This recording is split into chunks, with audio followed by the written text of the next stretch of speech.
Сәлеметсіздер ме оқушылар? Бүгінгі сабақтың тақырыбы жануарлар әлемінің көп түрлілігі.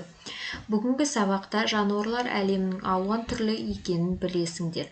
Бүгінгі сабақтың тірек сөзі сүтқоректілер, құстар, бунақденелілер. Суретке қарап ойлан. Дәптерлеріңе сүтқоректі жануарларды, құстарды, бунақденелілерді топтастырып жаз. Сүтқоректілер әрине ол балаларын сүтпен қоректендіретін жануарлар, құстар әуеде ұшатын жануарлар, бунақденелілер мен жәндіктер жатады. Енді осы суретке қарап, осы жануарларды топтастырып жаз. Келесі, бірінші суретте қасқыр мен сиырды көріп тұрмыз. Сүтқоректі жануарлар балаларын өсіп жетілгенше енесінің сүтімен қоректенеді. Сондықтан оларды сүтқоректі дейді.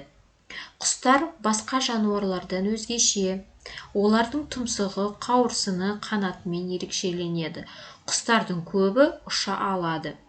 Бунақденелілер денесі бунақтан тұрады. Бас, кеуде және құрсақ деп бөлінеді.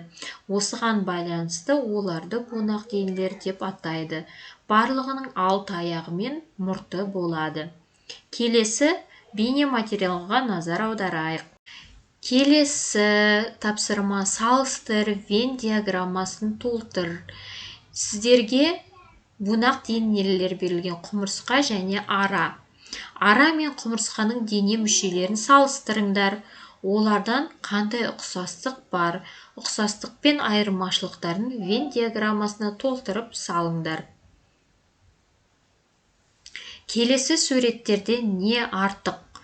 Сұрақтың орнына қандай жануарларды қояр едіңдер? Неліктен?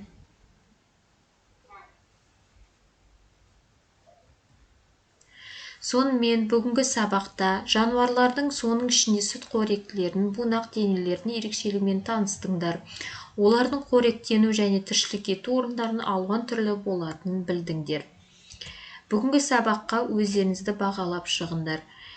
Тапсырмалардың барлығын жақсы түсінсеңдер қызыл түспен, түсіндім бірақ сұрақтар бар сары түспен, мүлдем түсінбедім жасыл түспен белгілейсіздер.